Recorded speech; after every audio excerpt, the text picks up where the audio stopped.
Hey, this is Scott. I'm Anthony. And this is Midline Story Behind the Song.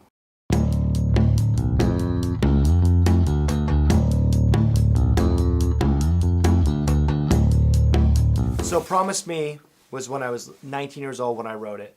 He came up with the main riff.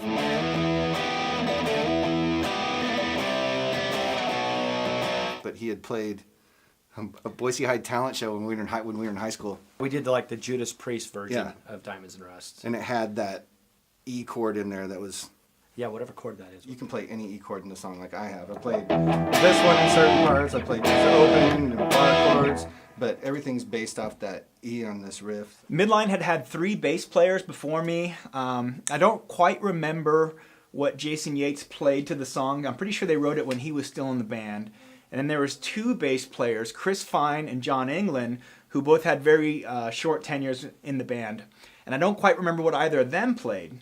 And the band was really encouraging me when I first came in to kind of put my own stamp on the songs. Anthony, I played it a little bit differently. He plays it with more power chords and bar chords. I play it more with open chords to kind of broaden that spectrum, I guess.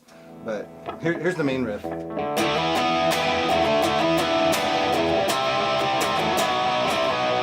You know, the riff goes da-na-na-na, da-na-na-na, da-na-na. And I thought John's beat was kind of interesting because it plays against that a little bit. It goes boo, ga, boo, boo, ga, da, da, da, da. And so I remember thinking, I'm going to accent that with the bass. I'm just going to go bow, bow, bow, bow, bow, bow, you know. Oh, look, there's a bass. Da, da, da, da, da, da, da, and just how huge that sounded coming through the PA. And I remember thinking, I'm going to go.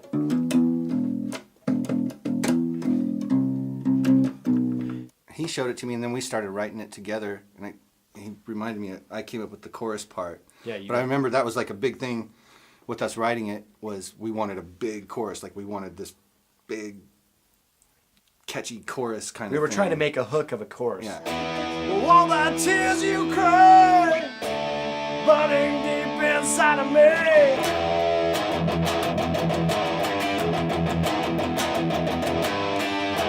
During the chorus, there's those chords that are held out, and they're really big. Bah, all those tears you cry, burning. And so, gosh, there's too much space there, right? Got to fill it up with some bass.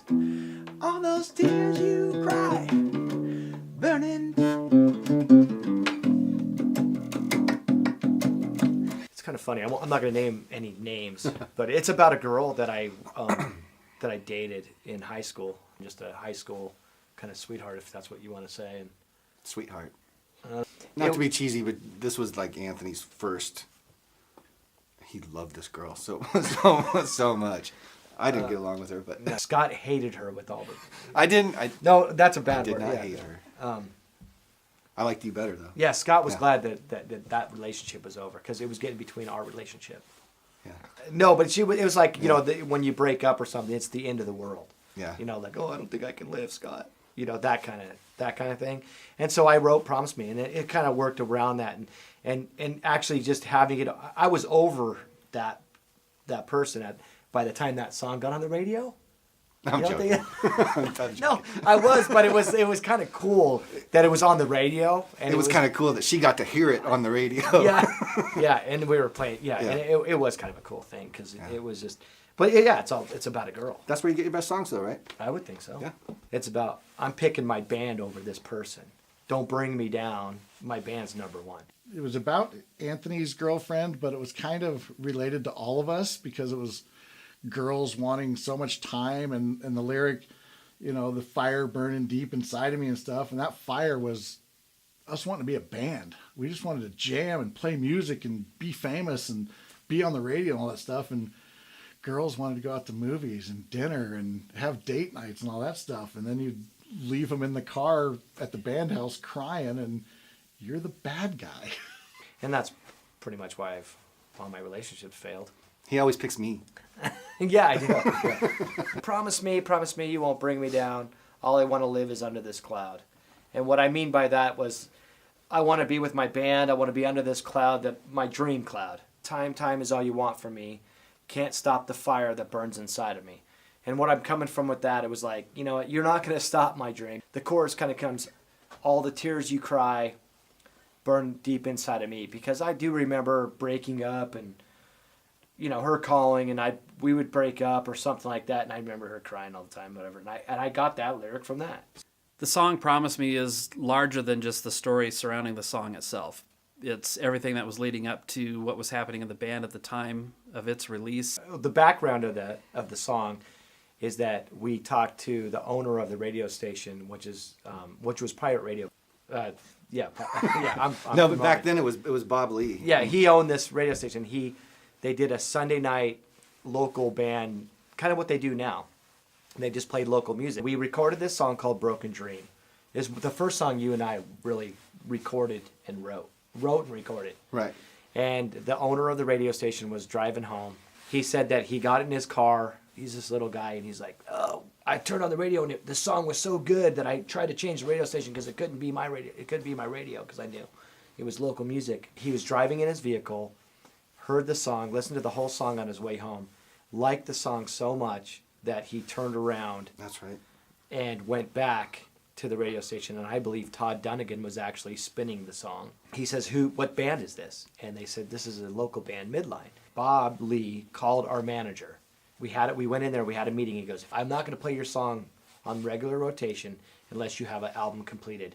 But he goes, I'm from New York. I've been in the radio business my whole life, and I know a hit when I hear it.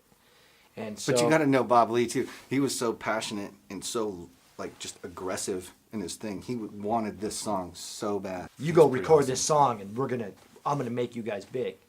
So we went into the studio. We went to Audio Lab. We concentrated on Broken Dream, and when we were done with the whole album, I remember sitting in the control room listening to Broken Dream, going, "This song sucks. I don't like this song. I think this song sucks." Our favorite song was "Promise Me" off the record. I mean, we thought, okay, "Promise Me" could be a radio hit. We didn't know what to do because we hated the song that he said he knows where if it's a hit, I know it. So we're like, "Oh crap, we're not going to get radio play because he's going to hate the way this came out." Scott and I thought of a plan, and we go into his office, and we had "Promise Me," and we said, "Here's that song." And we go, "Here's that song that you said there's a hit," and we gave him "Promise Me," not "Broken Dreams." So he puts the song in his boombox, and he's listening to it, and Scott and I are sitting just in these chairs behind his desk, and we're thinking, "Oh man, is this gonna work?"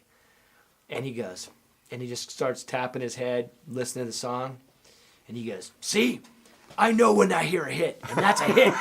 And that's how "Promise Me" was born. Yep. I first met the guys in Midline around 1991 when I was playing in a band called Tuesday's Child, and we would do shows around the area together. One evening, I got in my truck and I turned on the key, and Midline was playing on the radio. And I thought that was the most amazing thing, to hear my friends on the radio. So I was really, really excited. But that song was "Promise Me." Little did I know that less than a month later, I'd be in the band. It was getting played on the radio like 48, 49 times a week, somewhere heavy rotation. There's 7 days in a week. That's 7 times a day. 21 times, you're 3 times, or every 3 hours you're on the radio.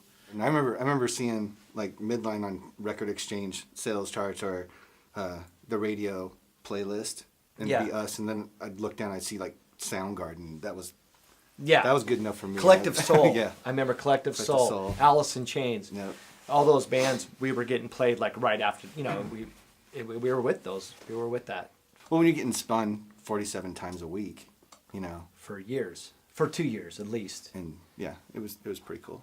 But that song gave us a lot of confidence as a band too, because we thought, wow, we can actually get on the radio and people actually like what we're doing.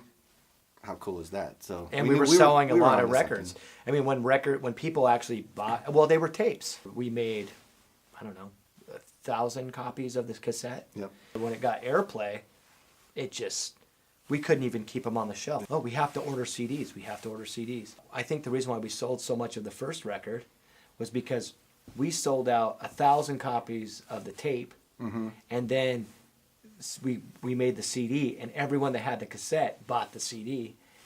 Yeah, and I'm still living off that money. Yeah. We sold thousands and thousands and thousands of copies. I think over 10,000 copies of that record. By the end of the day, I think we sold 10,000 10,000, 12,000 copies. I of don't. that record. I mean, I know the number's high. That song was just such a huge catalyst to just launch the career of Midline. We got to experience a lot of peaks of success as a result of that. When we were selling so many locally, that labels, major labels like Geffen Records and all these labels were approaching. Atlantic called because they wanted to know why some hodunk band from Boise was outselling Destiny's Child, something like that, and ZZ Top, and they wanted to know who is this band that's outselling these, big artists. You would hear like the Atlantic Records guy would say, "Hey, we want you to call this number. Yeah. We're interested." "Promise Me" is one of the most important songs of our career. And that's why we still play it. I think that's why, One of those and I think songs. that's why we're still a band. Yeah. It's an important song to us and it's an important song to our fans. That was like the first thing that's just like, oh, we're gonna make it. Right. This is gonna happen for us. The thing I love about "Promise Me" to this day, it was like that dream.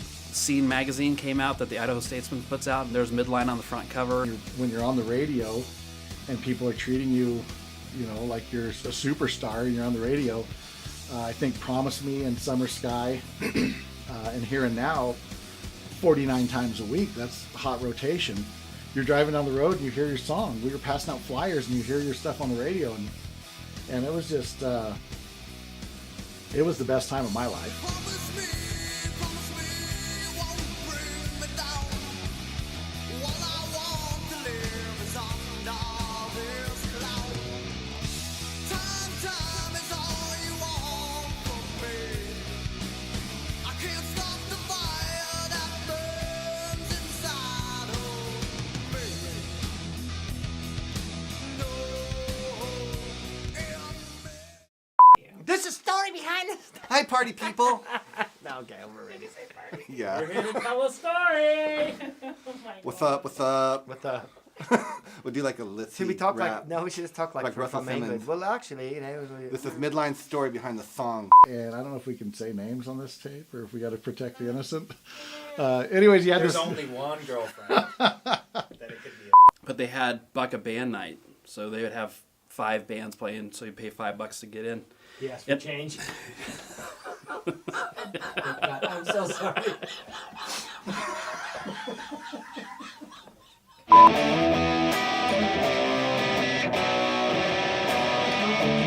That's terrible, huh? I can't freaking play. No, I it. just played. The amount of record sales that we had at the time was just bananas, and it Why wasn't it Peaches?